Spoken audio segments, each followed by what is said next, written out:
J'ai dit un drame que l'on tente d'expliquer depuis 3 jours. Maintenant, l'enquête progresse et les images affluent et repassent en boucle sur vos écrans.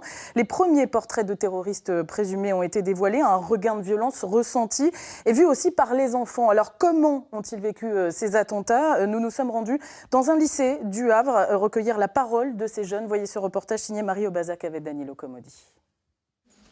Pour ces élèves de 17 ans, pas besoin d'un rappel des faits. Depuis vendredi soir, aucun d'entre eux n'a pu se tenir à l'écart du flot d'informations sur les attaques de Paris, quitte à tomber sur des images choquantes. Sans le vouloir, j'ai vu les photos du Bataclan ensanglanté et on ne pouvait pas les effacer de sa mémoire et je me sentais mal pour les victimes. Pour libérer la parole de ses élèves, ce professeur a donc décidé d'ouvrir le débat dans le cadre d'un cours sur les médias et l'opinion publique.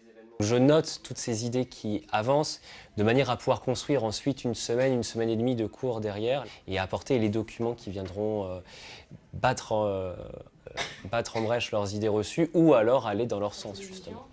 Pour ces lycéens, ce débat est surtout un moyen de s'exprimer. Des gens crient les prénoms de leurs enfants ou de leur famille, c'était vraiment ça. C'est comme si on était en direct vraiment. Pour évacuer leurs angoisses. Charlie Hebdo, c'est la liberté d'expression qui était touchée à ce moment-là. Tandis que là, c'est vraiment l'humanité qui est touchée, c'est vraiment plus important parce qu'ils n'avaient rien demandé et je trouve ça assez triste qu'ils soient décédés juste parce que des personnes ont voulu semer la terreur. Parler de son ressenti, clarifier la situation, une nécessité pour ces adolescents.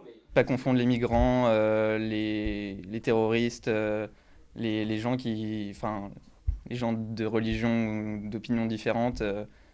Et pas les catégoriser du coup comme terroristes ou quoi. C'est vrai que c'est important de le redire. Ne pas faire d'amalgame donc, mais aussi réfléchir à la position de la France qui a bombardé un fief de l'État islamique hier soir en Syrie. C'est plutôt à nous de prendre du recul et de trouver une autre expression pour régler le problème plutôt que la violence. Parce que la violence, c'est plutôt leur affaire à eux, c'est l'affaire des barbares, des terroristes.